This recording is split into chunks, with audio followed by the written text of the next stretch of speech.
आ चुका है एंड पूरे पक भी चुके हैं।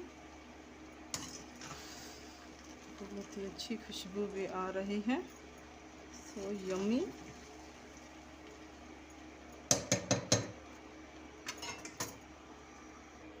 इसी तरह आप भी बना सकते हैं यम्मी सिंधी पुलाव। ये देखिए कितना मज़ेदार सा है। तो हमें दीजिए इजाज़त। अल्लाह हाफिज़। हमारे चैनल को लाइक करना मत भूलिएगा।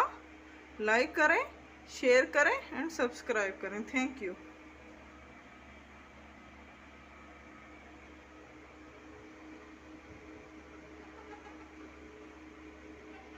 अस्सलाम वालेकुम गाइस, कैसे हैं आप लोग। Welcome back my channel. उम्मीद है आप सब लोग खैरियत से होंगे। आज मैं बनाने वाली हूँ सिंधी पुलाव। ज़बरदस्त